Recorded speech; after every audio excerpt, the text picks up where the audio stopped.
స్తోత్రం. హల్లెలూయా, హల్లెలూయా. పరిశుద్ధుడానికి వందనాలు, వందనాలు, వందనాలు. గొప్ప దేవానికి స్తోత్రం, స్తోత్రం.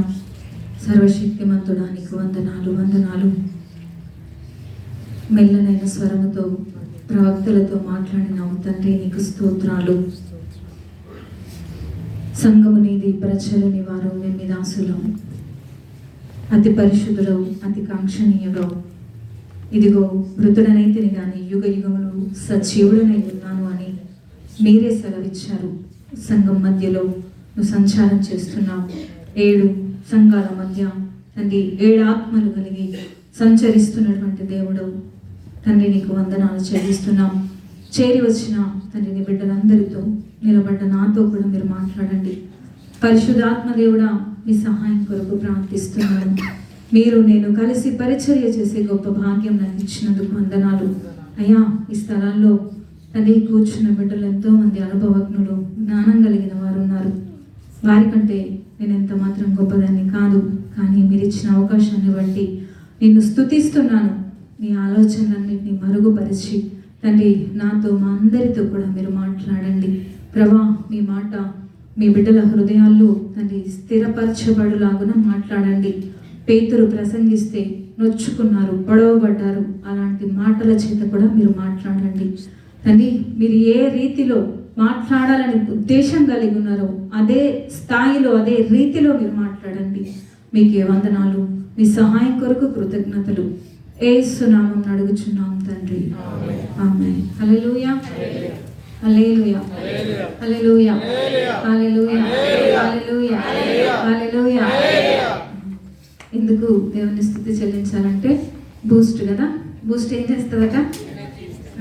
Boost secret of energy. క్రైస్తవునికి స్తుతి అనేది ఎనర్జీ. హల్లెలూయా. సరే, మనం కొన్ని నెలలుగా అంటే నెలలో ఒకసారి నాకు అవకాశం వస్తుంది కాబట్టి కొంతమంది వ్యక్తుల జీవితాలను మనం ధ్యానిస్తూ ఉన్నాం. బైబిల్లో ఉన్నటువంటి వ్యక్తులు. మొదటిగా ఎవరిని ధ్యానించాం చెప్తారా? దేమా. ఫస్ట్ ఎవరిని ధ్యానించాం మనం? దేమా యొక్క జీవితాన్ని మనం ధ్యానించాం కదా. దేమాకు ఉన్నటువంటి లక్షణాలు చెప్తారా? ఏం ధ్యానించాం? 3 చెప్పారు. వందనాలు చెప్పే స్థితిలో ఉన్నాడు. పౌలుతో జత పనివాడు. 3వది పౌలును విడిచి పరిచర్యను విడిచి లోకాన్ని స్నేహించాడు. 2వది ఏం చూసాం మనం? 2వ వ్యక్తిని అహిమయస్ అంటారు అందరూ. మళ్ళీ అంటారా? వస్తుంది అందరికి? ఏమన్నా మిస్టేక్ అవుతుందా? సరే, అహిమయస్ యొక్క జీవితాన్ని కూడా మనం చూసాం. ఏం చూసాం? అహిమయస్ కోసం పరిగెత్తేవాడు, మంచివాడు, మొదటివాడు, చేరి దేవుని స్తుతించాడు, రాజు మీద ఎనలేని ప్రేమను కలిగి ఉన్నాడు. హల్లెలూయా. ఎందుకు జ్ఞాపకం చేస్తున్నాను అంటే పశువులు ఏం చేస్తాయి? అడవికి వెళ్ళి అక్కడంతా తినేసి మళ్ళీ ఇక్కడికి వచ్చి ఇంటికి వచ్చి నెవరేస్తూ ఉంటాయి. మరి మీకు కూడా కొంచెం మనం పశువులం కాదనుకో, మనం అందరం మనుషులేమని నేను అనుకుంటున్నాను. ఆగూరు అంటాడు, నా వంటి పశుప్రాయుడు ఎవరు లేరు అని అంటాడు. హల్లెలూయా. బైబిల్ వాక్యమే, మిమ్మల్ని కించపరచట్లేదు.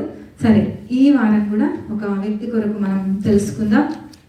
ఆ వ్యక్తి ఎవరు అని నేను చెప్పకముందు ఒక చిన్న ప్రశ్న మీలో ఆలోచించి చెప్పగలిగిన వారు చక్కగా ఆలోచించి చెప్పండి. భూమి మీద మొదటి మందిరాన్ని కట్టింది ఎవరు? అమ్మా, భూమి మీద తొలి మందిరాన్ని, మొదటి మందిరాన్ని కట్టింది ఎవరు? మందిరం కట్టింది. సరే, ఇదేదో ప్రశ్న 31st కడితే కూడా వదిలిపోనే నాకు ఒక ప్రశ్న కూడి వచ్చు. సరే, ధ్యానిద్దాం. ఎవరు ఈరోజు అతన్ని మీ దృష్టికి తీసుకురావాలని నా ఆలోచన. ఇశ్రాయేలు ప్రజలు ఎక్కడి నుంచి బయలుదేరారు? ఐగుప్తు నుంచి బయలుదేరారు.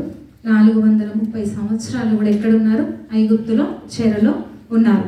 వాళ్ళు బయలుదేరి వచ్చిన తర్వాత ఎర్ర సముద్రం దాటిన తర్వాత దేవుడు ఏం చేశాడు? మోషేకి సీనాయి పర్వతం దగ్గర ఏమి ఇచ్చాడు? ధర్మశాస్త్రాన్ని ఇచ్చాడు. 2 పలకలు అనే బదులు ధర్మశాస్త్రాన్ని ఇచ్చాడు కదా. ధర్మశాస్త్రాన్ని ఇచ్చిన తర్వాత 40 రోజులు కొండ మీదకి ఎక్కిన తర్వాత దేవుడు ఏం చేయమన్నాడు? ప్రత్యక్షపు గుడారాన్ని. ఇందాక మీరు ఎక్కడికి వెళ్ళారు చెప్పాలి మీరు? సొలొమోన్ దగ్గర దాకా వెళ్ళిపోయారు. ఫస్ట్ నుండి సొలొమోన్ దగ్గర దాకా వెళ్ళిపోయారు. మధ్యలోనే నిర్గమకాండంలోనే మోషేతో ఏం చెప్పాడు దేవుడు? ప్రత్యక్షపు గుడారాన్ని కట్టమన్నాడు. ప్రతిసారి నిర్గమకాండం, సంఖ్యాకాండం, లేవియకాండం ఇవన్నీ చదివితే మోషే నేను నీకు చూపించిన విధంగా చెయ్యు అన్నాడు. ఇంతకు ఎవరు కట్టారంటారు మందిరాన్ని? ఇప్పుడు చెప్పండి. ప్రత్యక్ష గుడారం కట్టాలి అని నేను చెప్పాను కదా, ఎవరు కట్టారు అది? ఇదే చిన్న లాజిక్. మోషే గట్లా మోషేకు చెప్పాడు. స్తోత్రం. దేవుడు మీ కన్నులు తెరవబడును కాక. ఎప్పత్త. అయ్యో ఎవరు ఆమెనంటే అర్థం కాని భాష ఏం కాదు, బైబిల్లో ఉంది. ఎప్పత్త అంటే ఏంటిది? తెరవబడును గాక. చెప్తారు అందరూ? తెరవబడును గాక. నేను స్వరం మెల్లగా చెప్తే మీరు కూడా మెల్లగా చెప్తున్నారు. గట్టిగా చేయాలా నేను? హల్లెలూయా, హల్లెలూయా. సరే, మోషేకు చెప్పిన తర్వాత ఇంతకీ అప్పుడున్నటువంటి ఫెసిలిటీస్ ఏంటంటే మనలాగా మొబైల్ లేవు, ఏమీ లేవు. ఎలాగ చూపించాడంటారు మోషేకి దేవుడు? దర్శనంలో చూపించాడు. ఇది బాగానే ఉంది. ఇప్పుడు ప్రకాశం నన్ను పిలిచాను, అన్న నాకు దేవుడు దర్శనంలో మందసం చేయమన్నాడు, మీరు చేస్తారా అన్నాను. ఆయన ఏమంటాడు చెప్పాలి మీరు? అయ్యి బాబు, చెప్పడానికి మీరు పిక్చర్ చూపిస్తే నేను చేస్తాను, కానీ చూపించకముందు ఎలా చేయాలి అని అడుగుతాడా లేదా? కానీ ఈరోజు మనం మాట్లాడేటువంటి ఆ వ్యక్తి నిజంగా అసలు నాకు చూపించు అనలేదు. ఏ మాట మాట్లాడకుండా మోషే చెప్పినవన్నీ చేశాడు. ఇప్పటికైనా గుర్తుకొచ్చింది ఆయన పేరు? బెసలేలు ఇస్ ద రైట్ ఆన్సర్. చెప్పట్లు కొడదాం. ఎవరండి ఆయన? మళ్ళీ చెప్తారా? మళ్ళీ చెప్తారా? కొంచెం పేర్లు గుర్తుపెట్టుకోండి. దేమా అంటే ఆయన, అహిమయస్ అంటే ఈయన, ఇప్పుడెవరు? బెసలేలు. ఆయనతో ఇంకొక ఆయన జత పనివాడిగా ఉంటాడు. ప్రవీణ్ చెప్పకు. ఎవరు? అహోలియాబు. చెప్తారా ఆ మాట కూడా? మళ్ళీ చెప్తారా? నోరు తిరుగుతుందా? హల్లెలూయా. జ్యోతిరాజు గారు మీకు అందరికీ తెలుసు. మన్నా మినిస్ట్రీస్ ఒక దగ్గరికి మీటింగ్కి వచ్చినప్పుడు తను చెప్తా ఉంటే నేను విన్నాను అనమాట. బాగా మాంసం తినేసి తినేసి మాంసం మాంసం అంటున్నారంట. అరే బాబు, మాంసం కాదురా బాబు, మాంసం అని చెప్పాడంట. ఏమో అయ్యగారు నాకు అసలు నోరు తిరగట్లేదు అయ్యారంటే బాగా తినేసి అలా చేసుకోకండి దయచేసి. మన నోరు తిప్పేటట్టుగా ప్రభువుకు అప్పగించుకుందాం. హల్లెలూయా. సరే, మంచిది. నిర్గమకాండం 31వ అధ్యాయం 1 నుండి 6 వచనాల వరకు నేను చదువుతాను. తీసిన వాళ్ళు శ్రద్ధగా చూడండి, వినండి. 71 పేజీ నంబర్. మరియు యెహోవా మోషేతో ఇట్లనెను, చూడుము, నేను యూదా గోత్రంలో హూరు మనుమడును ఊరు కుమారుడునైన బెసలేలు అను పేరు గల వానిని పిలిచి తిని విచిత్రమైన పనులను కల్పించుటకును, బంగారుతోను వెండితోను ఇత్తడితోను పనిచేయుటకును, పొదుగుటకై రత్నములను సానబెట్టుటకును, కర్రను కోసి చెక్కుటకును, సమస్త విధములైన పనులు చేయుటకును, జ్ఞాన విద్యా వివేకములను సమస్తమైన పనుల నేర్పును వానికి కలుగునట్లు వానిని దేవుని ఆత్మపూర్ణునిగా చేసి ఉన్నాను. మరియు నేను దాను గోత్రంలోని అహిసామాకు కుమారుడైన అహోలియాబును అతనికి తోడు చేసి తిని, నేను నీకు ఆజ్ఞాపించినవన్నీ చేయునట్లు జ్ఞాన హృదయులందరి హృదయములలో జ్ఞానమును ఉంచి ఉన్నాను. హల్లెలూయా. అర్థమైంది ఇప్పుడు?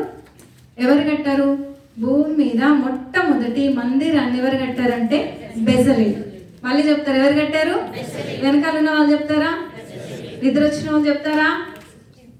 సౌండ్ తగ్గిందంటే కొంతమందికే నిద్ర వస్తుంది. దయచేసి అలర్ట్గా ఉండండి. బెసలేలు భూమి మీద మొట్టమొదటి ప్రత్యక్షపు గుడారాన్ని లేకపోతే మందిరాన్ని ఆయన కట్టాడు. సరే, ఈయన ఎక్కడున్నాడు ఇప్పుడు? బెసలేలు ఎక్కడున్నాడు? ఇశ్రాయేలు ప్రజల యొక్క గుంపులో ఉన్నాడు. ఆ గుంపు ఎంతమంది? 6 లక్షల కాల్బలం మాత్రమే. ఇంకా అడిషనల్ ఎంతున్నారు? ఒక 20 లక్షలు వేసుకుందామా? 20 లక్షల్లో నుంచి ఎవరిని పిలిచాడట చెప్పాలి మీరు?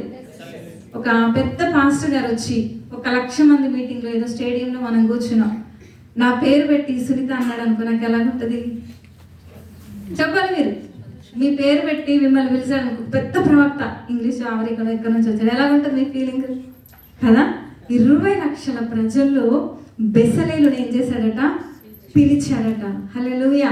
బెసలేలును పిలిచి ఆయన ఏం చేశాడు అని అంటే అక్కడంతా కూడా ఆయన పని రాయబడింది ఉంది కదా. అయితే బెసలేలుది యొక్క గోత్రం ఏంటి అని అంటే యూదా గోత్రం. చెప్తారా? రాసుకునే వాళ్ళు రాసుకోవచ్చు. బెసలేలు యొక్క గోత్రం ఏంటి? యూదా గోత్రం. ఆయనకి ఎవరిని జత చేశాడు?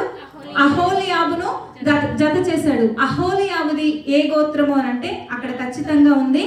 మరియు నేను దాను గోత్రములోని, ఏం గోత్రం అయినది? దాను గోత్రం. ఈరోజు నేను అహోలియాబు కోసం చెప్పట్లేదు కానీ బెసలేలు గురించి కొన్ని విషయాలు మనం ధ్యానిద్దాం. అయితే బెసలేలు అనేటువంటి మాటకు మనం అర్థం చూస్తే,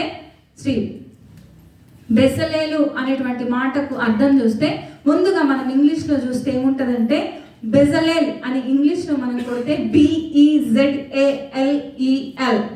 రాసుకునే వాళ్ళు రాసుకోవచ్చు, స్క్రీన్ మీద వస్తూ ఉంది. బెజలేల్ అనేటువంటి ఇంగ్లీష్లో ఉన్నటువంటి మాటలకు మనం అర్థం చూస్తే బి అంటే ఇన్ అంటే తెలుగులో అర్థం లో, జల్ అంటే ఇంగ్లీష్లో షాడో అని అర్థం, తెలుగులో నీడ అని అర్థం. ఎల్ అంటే గాడ్, దేవుడు. మనం ఎల్ రోహి ఎలోహిం అంటాం కదా. ఎల్ అంటే ఏంటిది? గాడ్, దేవుడు అని అర్థం.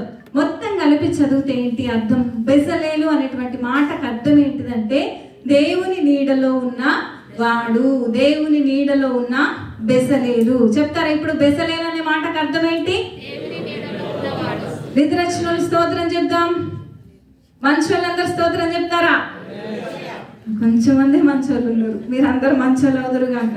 కొంచెం మీ నిద్ర మత్తును తీసివేయాలని నా ప్రయత్నం. అయినా కూడా నిద్రపోతే ఇంకా నేను ఏం చేయాలని పేర్లు చెప్పాల్సి వస్తుంది. దయచేసి పేర్లు చెప్పే స్థితికి తీసుకెళ్ళకండి నన్ను. హల్లెలూయా. సరే, బెసలేలు అనేటువంటి మాటకు అర్థం ఏంటి?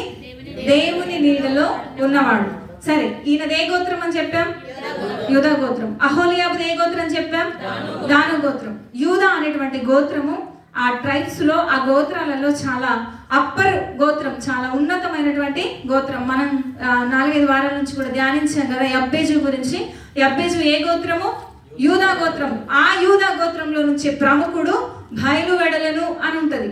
యూదా గోత్రం చాలా గొప్ప గోత్రము. ఆ గోత్రం నుంచే యేసు ప్రభుల వారు కూడా వచ్చారు. ఇప్పుడు దాను గోత్రం ఎవరు అని అంటే మీరు ఆదికాండ 49వ అధ్యాయం 16-17 వచనాలలో చూస్తే దాను అట దారిలో కట్ల పాము వంటి వాడు అనేటువంటి మాట కనబడుతుంది. అంటే దాని యొక్క స్థితి ఏంటిది?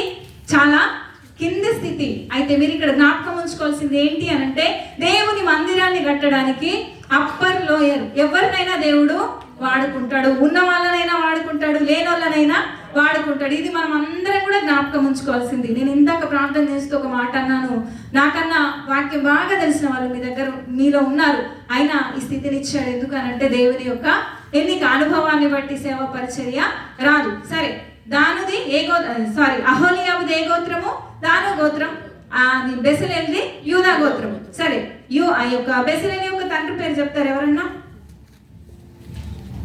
అక్కడే ఉంది 2వ వచనంలో, నేను యూదా గోత్రంలో హూరు మనమడును, హూరు కుమారుడు. తండ్రి పేరు ఏం పేరు? తండ్రి పేరు తాత పేరు ఆమె రెండు కలిసి చెప్పకండి. ఊరు తండ్రి పేరు హూరు. కొంచెం సౌండ్ పెంచండి. హూరు అనండి. 2 ఊరు అంటే మరి ఊరే అయిపోద్ది. సరే, హల్లెలూయా హల్లెలూయా. తండ్రి పేరు ఏంటిదట? ఊరు అనేటువంటి మాటకు అర్థం రాసుకోండి. నా వెలుగు. చెప్తారా? My light. ఏంటి చెప్తారా? నా వెలుగు. ఊరు అనేటువంటి మాటకు. సరే, తాత పేరు ఏం పేరు అన్నాం? హూరు అనేటువంటి మాటకు అర్థం ఏంటంటే పరిశుద్ధమైన. చెప్తారా? హూరు అనేటువంటి మాటకు అర్థం ఏంటి? పరిశుద్ధమైన. ఇప్పుడు ఈ మూడింటిని కలిపి చదవండి రాసుకున్న వాళ్ళు ఎవరన్నా. తాత పేరు తండ్రి పేరు కుమారుడి పేరు 3 కలిసి ఒక వాక్యం చేయండి. Very good. హల్లెలూయా. పరిశుద్ధమైన, వెలుగులో ఉన్న, దేవుని నీడలో ఉన్న బెసలేలు. అర్థమైందా? ఇప్పుడు చెప్తారా అందరు మళ్ళీ? పరిశుద్ధమైన, వెలుగులో ఉన్న, దేవుని నీడలో బెసలేలు. హల్లెలూయా. ఎంత చక్కటి అర్థాలు వచ్చాయండి.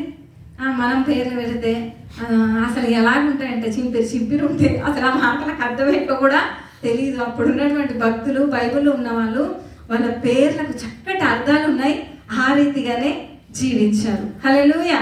మీ పేరుకు అర్థం ఏంటో తెలుసా? ఎవరికైనా ఎంతమందికి తెలుసు నా పేరుకి అర్థం నాకు తెలుసు అని ఎవరు చేయెత్తుతారా?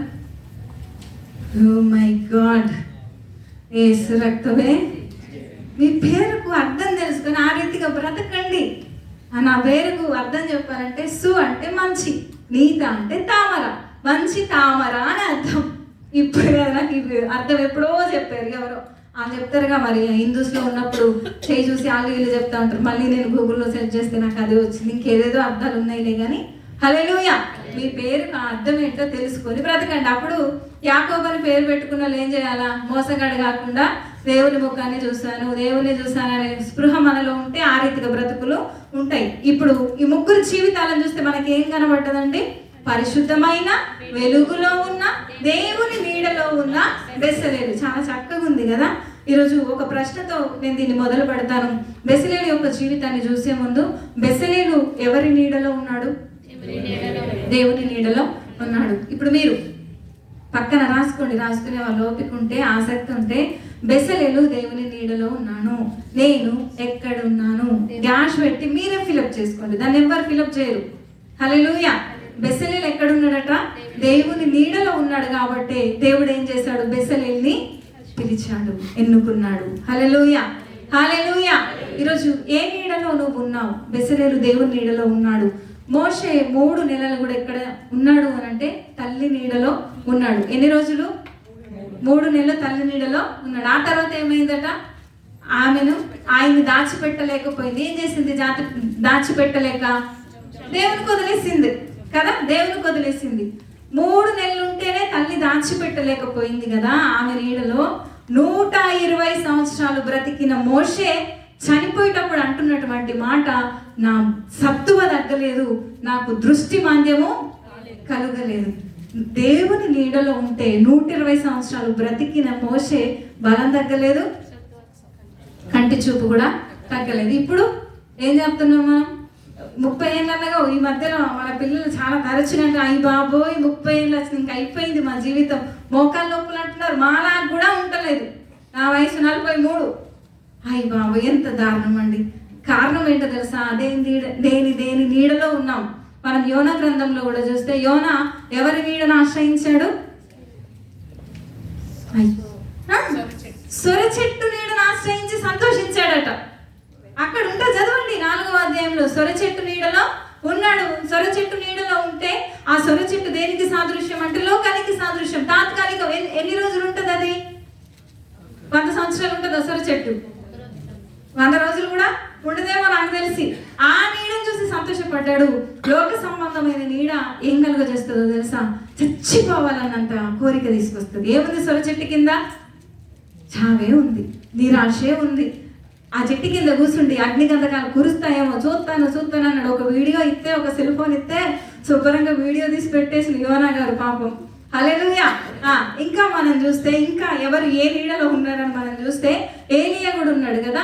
17వ అధ్యాయం 1 రాజుల గ్రంథంలో ఎంత గొప్ప కార్యాలు, ఎంత అద్భుతం చేశారు. చాలా పెద్ద అధ్యాయం అది కదా. ఆకాశం నుండి అగ్ని దిగి వచ్చి కందకం మీద ఉన్నటువంటి నీళ్లు పొంగి పొర్లుతున్నటువంటి కందకం మీద ఉన్నటువంటి మాంసాన్ని దహించి వేసింది అగ్ని.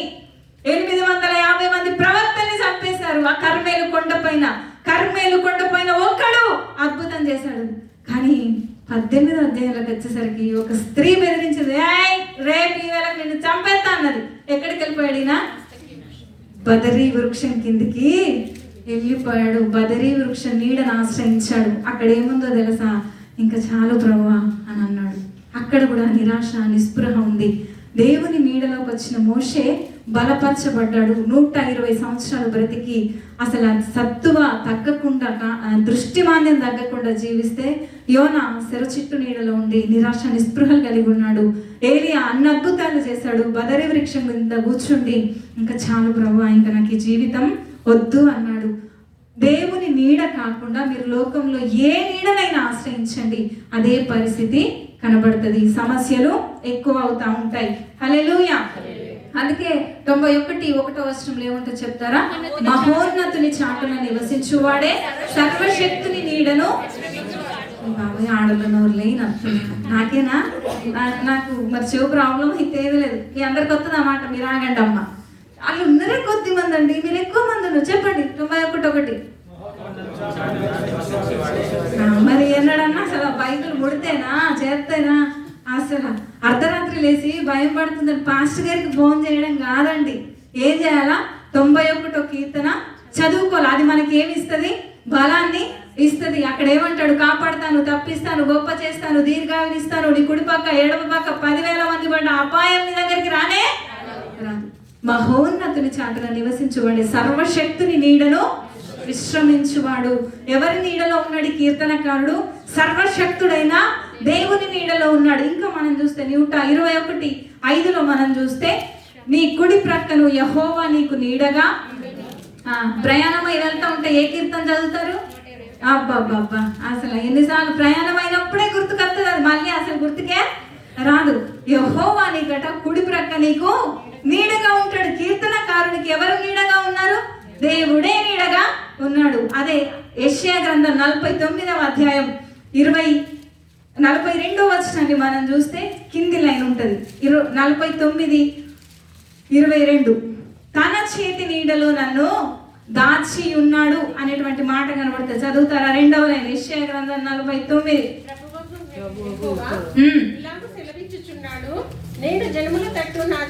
తన చేతి నీడలో నన్ను దాచి ఉన్నాడు. 2వ వచనం 2వ లైన్, తన చేతి నీడలో నన్ను దాచి ఉన్నాడు. యెషయా ఎక్కడ ఉన్నాడట? ఇంకా కొంచెం ముందుకెళ్ళి చెప్తున్నాడు, తన చేతి నీడలో నన్ను. మీరు ఎవరన్నా చెప్పగలుగుతారా? యేసయ్యా నీ చేతి నీడలో నన్ను దాచయ్యా, యేసయ్యా నీ ప్రేమ కౌగిలిలో నన్ను చేర్చయ్యా, యేసయ్యా నీ చేతి నీడలో నన్ను దాచయ్యా, యేసయ్యా నీ ప్రేమ కౌగిలిలో నన్ను చేర్చయ్యా. హల్లెలూయా హల్లెలూయా. ఏం పాడాలా ప్రభువా? నీ చేతి నీడలో. బెసలేలు ఎక్కడున్నాడట?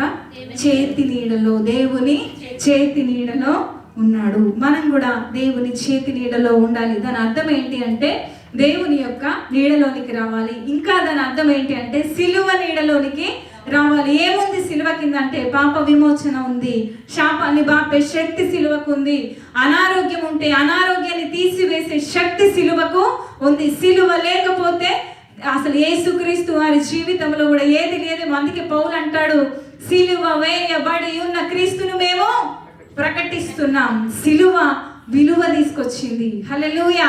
సిలువ నీడలో మనం దాచబడి ఉండాలి. సిలువ నీడలో మనం ఉండాలి. మన శాపాన్ని బాపేది సిలువ. మనం పాడతాం కదా, కలుషము బాపి కరుణను చూపి. హల్లెలూయా. కలుషము బాపేది సిలువ, కరుణను చూపేది సిలువ, స్వస్థతనిచ్చేది సిలువ, శాపాన్ని తీసివేసేది సిలువ. హల్లెలూయా. ఆ సిలువ నీడలో మనం ఉంటే ప్రతిదీ మనకు దొరుకుతుంది. ఇది లేదు అనేది లేదు. రెండోదిగా మనం బెసలేలు యొక్క జీవితాన్ని మనం చూస్తే, రెండోదిగా అదే 31వ అధ్యాయం 2వ వచనంలో ఉంటది. బెసలేలు దేవుని ఎన్నికలో ఉన్నాడు. చెప్తారా? బెసలేలు దేవుడు ఎన్నుకున్నాడు. బెసలేలును దేవుడు ఎన్నుకున్నాడు. ఈరోజు నిన్ను నన్ను ఎవరు ఎన్నుకున్నారు?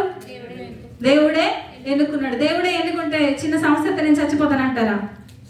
చిన్న సమస్యతో చాలా బాబు నేను చచ్చిపోతాను, ఇంకా నాకు వద్దు. మీకు కూడా తెలుసా, చచ్చిపోతాను అనేది సాతాను సంబంధమైనటువంటి మాట.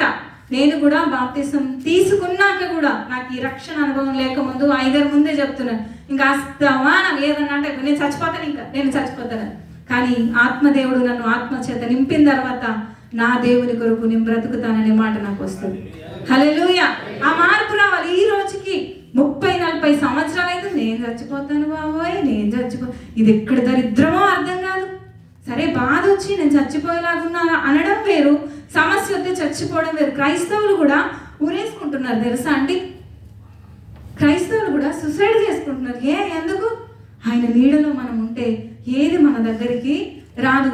ఆయన తీర్చలేని సమస్య ప్రపంచం లేదు కూడా లేదు. సవాలు విసరగలం మేము. ఆయన తీర్చలేని సమస్య ఏది కూడా ప్రపంచంలో లేదు. He can do everything. ఆయన ప్రతిదీ కూడా చేయగలడు. ఆయనకు అసాధ్యమైంది ఏది కూడా లేదు.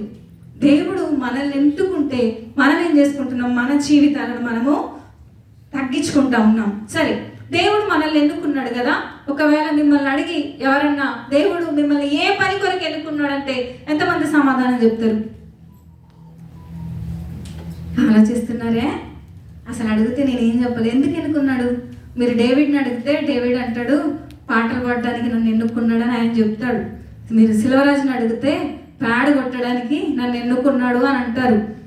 ప్రసాద్ని అడిగితే సౌండ్ సిస్టమ్ దగ్గర నన్ను ఉండుమన్నాడని చెప్పి ఆయన చెప్తాడు. స్నాక్స్ ఇస్తారు కదా మనకు పిల్లలు, అయిపోయిన తర్వాత పరిచర్య వాళ్ళని అడిగితే పరిచర్య చేయడానికి నాకు ఇచ్చాడు అంటారు. జాన్పాలు, ఇంకా చాలా మంది డ్రైవర్స్ ఉన్నారు. మిమ్మల్ని ఎందుకు ఎన్నుకున్నాడంటే చర్చికి బిడ్డల్ని తీసుకొని రావడానికి అని చెప్తారు. మరి మీరేం చెప్తారు? కొంతమంది పేర్లు చెప్పాను. అలాగే నీ పేర్లు ఉన్న ఎక్కువ లేనో తక్కువ అని కాదు నా అభిప్రాయం. కొంతమంది ఉదాహరణ చెప్పాను. చెప్పాలి, మిమ్మల్ని ఎందుకు ఎన్నుకున్నాడు? దుబాయ్కి వచ్చి పని చేస్తున్నారు, మీకు 5,000 శాలరీ అని నాకు చెప్పాడు అనుకో, అప్పుడు నేనేమంటాను? చెప్పాలి మీరు. 5,000 శాలరా, నేను ఏం పని చేయాలని అడుగుతారా? ఊరికొచ్చేస్తారా పొలం అని? మీ ఐడి కార్డు మీద మీ ఏముంటుంది? మీ ఆక్యుపేషన్ అంటారా కదా, వృత్తి. మీ వృత్తి ఏంటో ఉంటుంది. మీ వృత్తి ఏంటో తెలియకుండా మీకు శాలరీ ఎవరు ఇస్తారండి? దేవుని సన్నిధిలో దేవుని చేత ఎన్నుకున్నావు అని నీకు తెలవబడిన తర్వాత ఏ పని కోసం నిన్ను ఎన్నుకున్నాడో తెలియకపోతే ఎలాగా? బెసలేలును దేవుడు ఎందుకు ఎన్నుకున్నాడో తెలుసా? భూమి మీద ప్రత్యక్షపు గుడారంలోని ఉపకరణములు అన్నింటినీ కట్టడానికి బెసలేలును దేవుడు ఎన్నుకున్నాడు. ఇందాక చదివాం కదా, ఎన్ని పనులు చేయడానికి బెసలేలును దేవుడు ఎన్నుకున్నాడు. ఈరోజు మిమ్మల్ని దేనికి ఎన్నుకున్నాడు? ఈ పనికని చెప్పగలిగేంత ధైర్యం నీకుందా? ఇంకా కొంచెం విచిత్రమైనటువంటి సంఘటనలు ఏంటంటే, ఈ మధ్యలో ఒక విషయం ఏంటి అని అంటే, ఏ పనికి రానోడు పాస్టర్ గారికి పనికొస్తాడట. ఇది ఎక్కడ చిత్రమో తెలుస్తలా. అసలు బైబిల్లో రాయబడ్డ వాళ్ళంతా దేవుని కొరకు నిలబడ్డవారు. ఏ పనికి రాకపోతే దేవునికి ఇస్తారా మీరు? పెద్దోడేమో చాలా ఇంటెలిజెంట్ ఉంటాడు. పెద్దోడు లేకపోతే ఇల్లు గడవడం కష్టం అంటే ఆడు పని చేస్తాడు. చిన్నోడు తింగరోడు, ఆడికి ఏమీ తెలియదు. ఇన్ని సేవకి ఇచ్చేస్తున్నాడు. అబ్బబ్బబ్బా ఏసయ్యా, ఎక్కడ దరిద్రం అండి ఇది. నీ అధికారికి నువ్వు చెడిపోయింది ఇస్తే అంగీకరిస్తాడా దేవుడు? అంగీకరిస్తాడా మీ అధికారి? ఏ దేవునికి శ్రేష్టమైంది ఇవ్వద్దా? నువ్వు శ్రేష్టమైంది ఆయన దగ్గర నుంచి పొందుకోవట్లేదా? శ్రేష్టమైంది ఆయన నీకు ఇవ్వట్లేదా? నువ్వేది అడుగుతుంది ది బెస్ట్ ఇస్తున్నాడు కదా ఆయన. హల్లెలూయా. బెసలేలును ఎందుకు ఎన్నుకున్నాడు? ఆయనకు స్పృహ ఉంది. అందుకనే భూమి మీద ఎవ్వరూ చేయలేని, ఎన్నడూ చూడలేని, ఎక్కడ చేయలేనటువంటి ఉపకరణములను, వస్తువులను అన్నింటినీ కూడా ఆయన చేశాడు. సేవకుడు అని అంటే సేవకునికి ఏముండాలో తెలుసా? పిలుపు ఉండాలి, దర్శనం ఉండాలి. ఈ రెండు లేకపోతే సేవ పరిచర్య జరగదు. మీరు వెంబడిస్తున్నటువంటి మీ పాస్టర్లు చాలా మంది యూట్యూబ్లో ఇప్పుడు ఏమైపోయిందంటే, ఒక యూట్యూబ్ ఛానల్ తీయడము, దాని ముందుకు వచ్చి వెళ్ళిపోవడం. నేను పేరు చెప్పను, ఒక పాస్టమ్మ పేరు చెప్పి మన చర్చి పిల్లలే ప్రేయర్కు పిలిచారంట. వాళ్ళ ఇంటికి గెస్ట్ వస్తే తను చెప్పింది, నాతో షేర్ చేసుకుంది. మా ఇంట్లో సంఘం ఉంటుంది, మీ పాస్టర్ని తీసుకొచ్చి అంటే వీళ్ళందరూ కలిసి అక్కడికి వెళ్ళారంట. అక్కడికి వెళ్తే ఎవరున్నారో తెలుసా? ఈ వెళ్ళిన వాళ్ళు, ఆ ఇంటి వాళ్ళు తప్ప ఇంకొక మనిషే లేదా. అది పిలుపు దర్శనం ఉన్న పరిచర్య అంటారు. అది చెప్పాలి, మీరు ఆలోచన చేయాలి. దేవుడు ఎన్నుకున్నాడు. బెసలేలు ఎందుకు ఎన్నుకున్నాడంటే ప్రత్యక్ష గుడారంలోని ఉపకరణాలను చేయుటకు ఎన్నుకున్నాడు. కాబట్టి ఆ పనంతా చేశాడు. దేవుడు ఏ పని అప్పగిస్తాడో ఆ పనే చేయాలి. గుర్రం పని గుర్రం చేయాలి, గాడిద పని గాడిద చేయాలి, కుక్క పని మీకు అందరికీ తెలిసే కదా స్టోరీ. గాడిదని కుక్కను పెంచుకుంటున్నాడంట. ఎవరు? ఒక చాకలాయన. కావలి ఉండుట కొరకు కుక్కను ఎంచుకున్నాడు, బరువులు మోయడానికి గాడిదని ఎంచుకున్నాడు. సరే, ఇంకా అంత పని అయిపోయింది. రాత్రి తిన్నరు, పడుకున్నారు. ఇంకా కుక్క కూడా తిన్నది శుభ్రంగా. మటన్ బిర్యానీ, చికెన్ బిర్యానీ పెట్టారు, అది కూడా పడుకుంది. ఇక దొంగ రావడం ఎవరు చూశారు? గాడిద చూసింది. చూసి ఏం చేసింది? పోండ్ర పెడతా ఉంది, అరిసేది అర్థా ఉంది. ఈ యజమాని చూస్తాడు, పోన్లే ఎందుకు అరిసిందో, పురుగో ఏదో కుట్టు ఉంటుందని ఊరుకున్నాడంట. సరే అని చెప్పేసి ఇంకా అర్థా ఉంటే లోపల నుంచి పెద్ద కర్ర తీసుకొచ్చేసి శుభ్రంగా బాధేశాడట. ఆ గాడిది కూడా ఇంక ఊరుకున్నది. రాత్రి తెల్లారు లేసేసరికి ఇల్లంతా ఎందుకు? అసలు కారణం ఏంటి? కుక్క అరిస్తే ఏమవుతుంది? ఆయనకి డౌట్ వస్తుంది, అబ్బా ఏదో వచ్చింది, ఎవరో వచ్చింది, ఇప్పుడు ఎవరు వచ్చారు? అన్నిట్లలో దయచేసి ఏలు పెట్టకండి. చాలా మందికి పాటలు పాడే తలాంత ఉంటుంది, దేవునికి స్తోత్రం. కానీ అభిషేకం పొంది దేవుడిని నడిపిస్తూ ఉన్నాడు, అది ఆయనకి ఇచ్చిన తలాంత. నేను ఆయనలాగా పాడతానంటే అవ్వదు. నా పేరు వేసుకున్నంత మాత్రాన అవ్వదు. నేను సింగర్ అని వేసుకుంటాం మాత్రాన నాకు అవ్వదు. నేను పెద్ద బిషప్ అని వేసుకుంటే నాకు కింద సంఘాలు లేవు. నేను పెద్ద పాస్టర్ని, స్వస్థత వరాలు ఉన్నాయనుకుంటే నా ద్వారా అద్భుతాలు చేయడు. నన్ను దేనికోసం పిలిచాడో దానికోసమే. అయ్యగారు అప్పుడప్పుడు వెళ్తూ ఉంటే పాస్టర్లు చాలా పరిచయస్తులు ఉన్నటువంటి వాళ్ళ, అయ్యగారు ప్లీజ్ రెవరెంట్ అని వేస్తామనంటే అయ్యగారు చేతులు జోడించి పెట్టేసి, బాబు నేను దానికి అర్హుడని గాను పాస్టర్ అని వేయించండి ప్లీజ్ అని బతిమలాడతాడు అయ్యగారు. నాకు ఇచ్చిన పరిచర్య కాపరి పరిచర్యనే, నేను రెవరెండ్ కాదు. మీకు అర్థమైతే బైబిల్లోకి వెళ్తే రెవరెండ్ అంటే భయంకరుడు అనే అర్థం. భయంకరుడు ఎవరు? ఇక నేను దాని సబ్జెక్ట్లోకి వెళ్ళాను, అది నా సబ్జెక్ట్ తీసుకెళ్తా ఉంటుంది. మనం ఏ పని కోసం దేవుడు ఎన్నుకున్నాడో ఆ పనికి మనం ఏం చేయాలా? అందులోకే వెళ్ళాలి. సూపర్వైజర్ ఉద్యోగం ఇచ్చారు, వాళ్ళకి క్లీనింగ్ పని చేస్తే అలాగ ఉంటుందండి. పోనీ నాకు ఇంజనీరింగ్ పని ఇచ్చాడు, ఆ మెటీరియల్ పట్టుకొని నేను చేయాలి ఏంటి, వెల్డింగ్ చేస్తానంటే అలాగుంటుంది, అలాగుంటుంది. హల్లెలూయా. బెసలేలును దేవుడు ఎన్నుకున్నాడు. మోషేకు చూపించాడు కదా, ఇందాక చెప్పాను నేను. అసలు దర్శనం ఎవరికి చూపించాడు ఇలాగ ఉండాలని? ఇప్పుడు మోషే ఏమనొచ్చు దేవునితో, ప్రభా భూమి మీద మొదటి మందిరం, అసలు క్రెడిట్ అంతా ఎవరికి వెళ్తుంది? వాళ్ళకే వెళ్తుంది. ప్లీజ్ ప్రభా ఒక్క ఛాన్స్ నేనే కడతా అని అనొచ్చా లేదా? అన్నాడు ఆయన. మోషేకి ఇచ్చిన పని ఏంటి? 40 లక్షలు భుజాన్ని వేసుకొని ఈడ్చుకొని వెళ్ళిపోవడమే అని. కానీ బెసలేలు పని ఏంటి? మందిరాన్ని కట్టడం. హల్లెలూయా. మొట్టమొదటిగా బెసలేలు దేవుని నీడలో ఉన్నాడు. రెండోది ఏం చూసాం? దేవుని యొక్క ఎన్నికలో బెసలేలు ఉన్నాడు. మూడోదిగా మనం చూస్తే పేరు పెట్టి పిలిచాడు. హల్లెలూయా. ఏంటట? పేరు పెట్టి పిలిచాడు. మనం పాట పాడతాం కదా, తల్లి గర్భములోనే నన్ను రూపించిన నా శిల్పివి, పిండమునయ్యుండగానే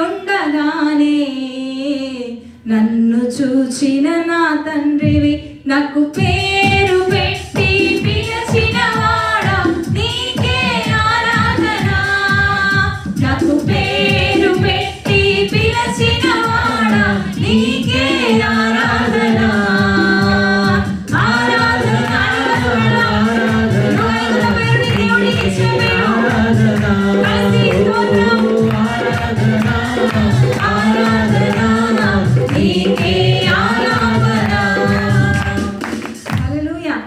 నీకున్న పేరు, నీకు పెట్టిన పేరు ఎవరు పెట్టారట? దేవుడు పెట్టాడు. ఆ పేరు పెట్టి పిలిచాడు బెసలేలుని. 20 లక్షల 30 లక్షల ప్రజల్లో ఒకే ఒక్కడు బెసలేలుకు ఎన్నుకున్నాడు, పేరు పెట్టి పిలిచాడు. 1 పేతురు పత్రిక 2వ అధ్యాయం 9వ వచనంలో చూస్తే మనల్ని కూడా ఎక్కడి నుంచి పిలిచాడైనా? చీకటిలో నుండి ఆశ్చర్యకరమైన తన వెలుగులోనికి మనల్ని పిలిచిన వాని గుణాతిశయములను ప్రచురించు నిమిత్తము అని అంటాడు కదా. ఇప్పుడు బెసలేలుని ఎక్కడి నుంచి పిలిచాడు? 20 లక్షల ప్రజల్లో నుంచి పిలిచాడు. మనల్ని ఎక్కడి నుంచి పిలిచాడు? చీకటిలో నుండి. ఇప్పుడు మనం మళ్ళీ చీకటి పనులు చేయొచ్చా? చేయరాదా? మనం ఏం చెప్తున్నాం మరి? కట్టెన్ వేసేసుకొని మొబైల్ ప్రతి దానికి లాకే. అసలు భార్యకు తెలియదు, భర్తకు తెలియదు, ఇంటికి వెళ్తారు కదా, ఫ్లైట్లో అన్ని డిలీట్. ఇంకా ఫ్లైట్లో అదే పని, అదే జాబు. అసలు ఆ కరేజ్ ఉండాలి, ధైర్యం, గుంట ధైర్యం ఉండాలి. నీ భర్తకు నీ భార్యకు ఫోన్ అలాగే ఇయ్యాలంటే. హల్లెలూయా. దాన్ని ఏమంటారో తెలుసా? చీకటి అంటారు. అర్థమైందా? ఇప్పుడు చీకటి అంటే ఎక్కడో మనం ఒక చీకటి రూములో ఉంటే నన్ను పిలిచాడు చీకటి రూములో నుండి కాదు, పాపములో నుండి, లోకములో నుండి నన్ను పిలిచాడు. బెసలేలుని ఎక్కడి నుంచి పిలిచాడట? 20 లక్షల ప్రజల్లో నుంచి పిలిచాడు. జక్కయ్య ఎక్కడున్నాడు? చెట్టు మీద ఉన్నాడు. జక్కయ్య దిగిరా అన్నాడు, పిలిచాడు ఆయన. సమయలని 4 సార్లు పిలిచాడు. ఎక్కడున్నాడు ఆయన? దేవుని సన్నిధిలో ఉన్నాడు. నిన్ను నన్ను కూడా ఏం చేశాడు ఆయన? పేరు పెట్టి పిలిచాడు. ఇంకా చూద్దాం మనం. మూడోదిగా మనం చూస్తే, మూడోదా 4వదా? రైట్. 31వ అధ్యాయం 3-5 అదే వచనాల్లో మనం చూస్తే అక్కడ అంటాడు, ఆత్మ చేత పూర్ణ. చదవండి మాట. దేవుని ఆత్మ పూర్ణునిగా చేసి ఉన్నాను. దానికి అడ్జెక్ట్ అర్థం కాదమ్మో సబ్జెక్టు. దేవుని ఆత్మ పూర్ణునిగా చేసి లేచి ఆకలైతే అన్నం తినండి, వాక్యాలు కలిపి చదవండి. హల్లెలూయా.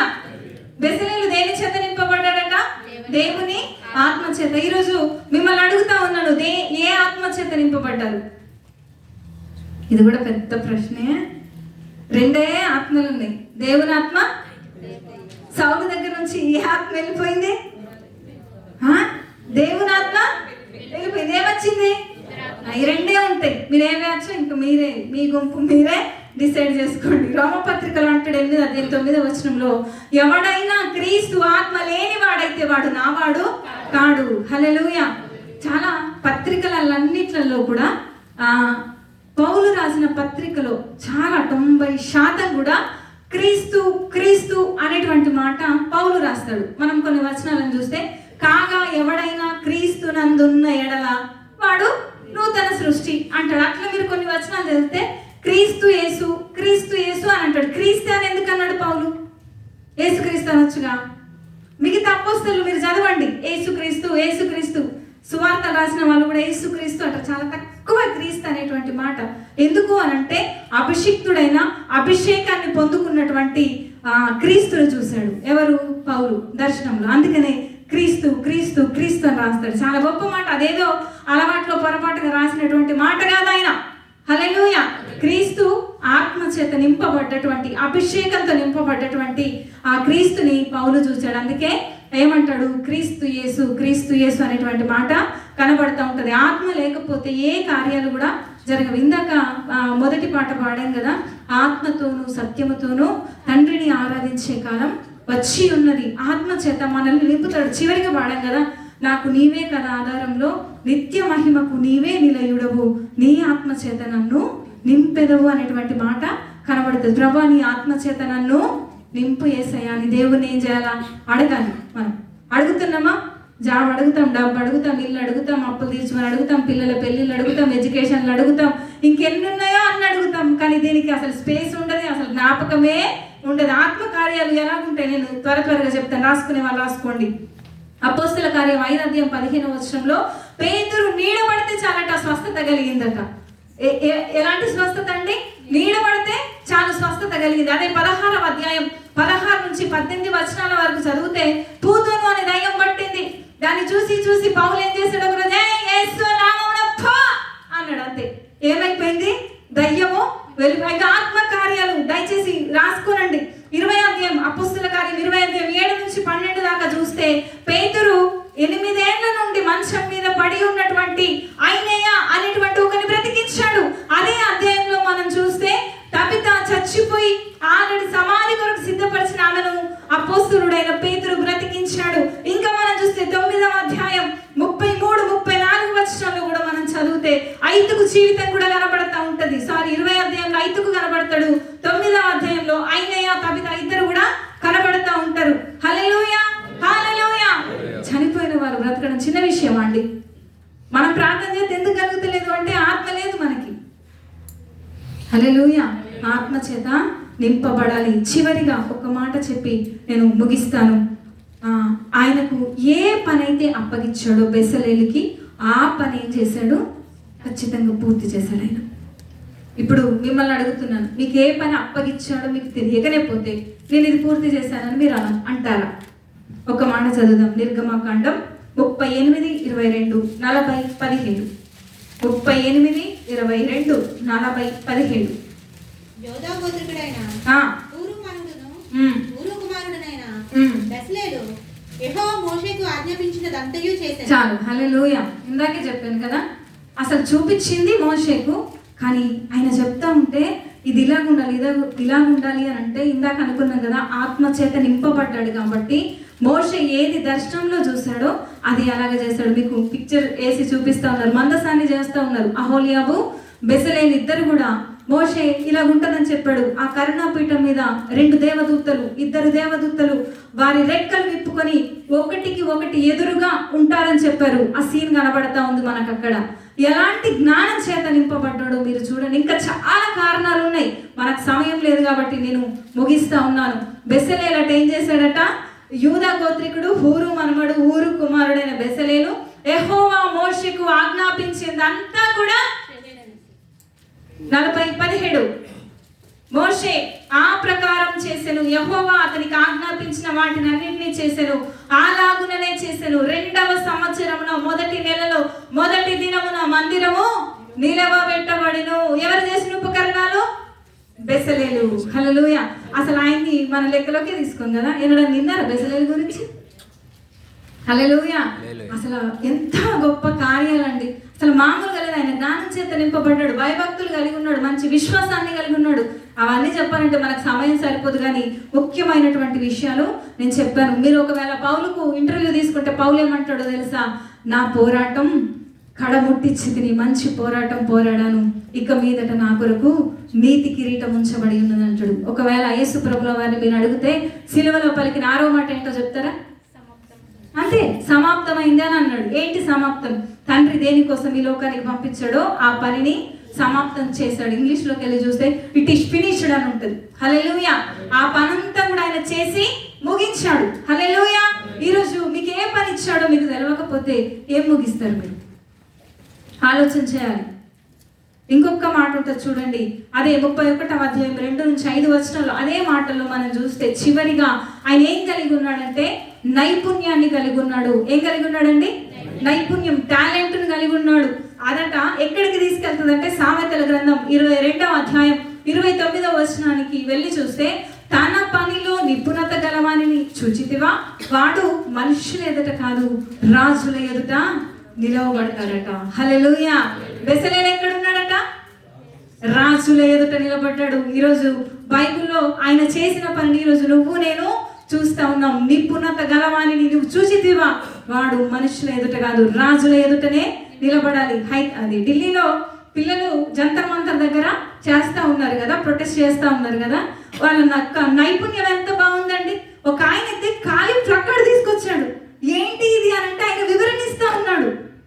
ఇంకొక ఆయన తీసుకొచ్చాడు, కాక్రోచ్లన్నీ కూడా ఉన్నటువంటి ఆ సీటును తినేస్తూ ఉన్నాయి, ఆ ఫ్లవర్ను తినేస్తూ ఉన్నాయి. నిజంగా ఎంత చక్కటి టాలెంట్ కలిగి ఉన్నారండి. వాళ్ళని హింసిస్తూ ఉంటే, వాటర్తో ఇబ్బంది పెడతా ఉంటే పాటలు పెట్టుకొని డ్యాన్సులు చేస్తారు. ఎంత నైపుణ్యాన్ని కలిగి ఉన్నారు.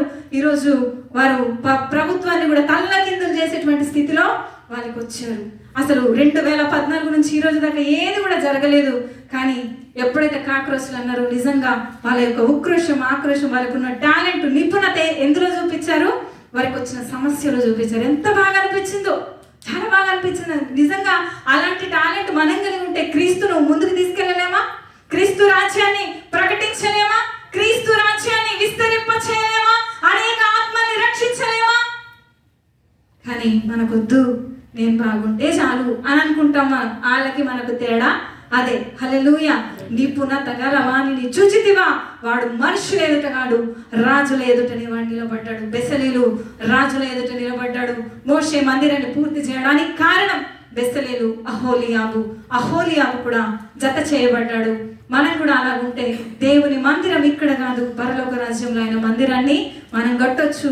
అనేక జీవితాలను దేవునికి మందిరంగా మనం కట్టొచ్చు. దేవుడి మాటలు దీవించును గాక. చిన్న ప్రార్థన, అందరం కూడా లేచి నిలబడదాం. స్తోత్రం. హల్లెలూయా, హల్లెలూయా. యేసయ్యా నీకు వందనాలు, వందనాలు ప్రభువా. పరిశుద్ధుడా నీకు వందనాలు. భూమి మీద మొట్టమొదటి ప్రత్యక్షపు గుడారాన్ని కట్టింది దేవా బెసలేలు అని మేము తెలుసుకున్నాం. బెసలేలు యూదా గోత్రీకుడు తండ్రి. 42 తరాలలో 7వ తరం వాడు బెసలేలు ప్రభువా. నిజంగా యూదా గోత్రానికి ఉన్నటువంటి ఆధిక్యత ఎవ్వరు కూడా దాన్ని బీట్ చేయలేరు ప్రభువా. నిజంగా అంత ఘనతనిచ్చావు తండ్రి. యూదా గోత్రం పిల్లలమైన మేము కూడా, మాకు కూడా అలాంటి ఆధిక్యతలను మీరు దయచేయండి. పరిశుద్ధాత్మదేవా నీకు వందనాలు. దేవుని చేతి నీడలో ఉన్నాడు బెసలేలు. దేవాని ఎన్నికలో ఉంటున్నాడు ప్రభువా. నువ్వు పేరు పెట్టి పిలిచావు స్వామి.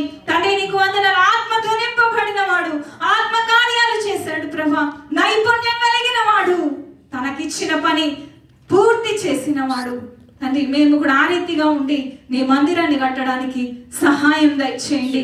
ఆత్మీయ మందిరాలను మేము నిర్మించడానికి మమ్మల్ని వాడుకోనండి. లోక సంబంధమైనటువంటి నైపుణ్యమే అంత పరిస్థితుల్ని మార్చగలిగితే, ఆత్మ సంబంధమైనటువంటి నైపుణ్యత మమ్మల్ని పరలోక రాజ్యంలో రాజాది రాజువైన నీ ముందు నిలబడుతుందయ్యా. అలాంటి కృప నాకు, మాకు అందరికీ దయచేయండి తండ్రి. ఈ స్థలాల్లో నుంచి గొప్ప బెసలేలు లేచుదురుగాక, అహోలియాబులు లేచుదురుగాక. తండ్రి మీరు మాట్లాడిన ప్రతి మాటను మా అందరి హృదయాలు స్థిరపరచు బలపరచుమని యేసు క్రీస్తు శక్తిగల నామములో యొక్క ప్రార్థన సమర్పిస్తున్నాము తండ్రి.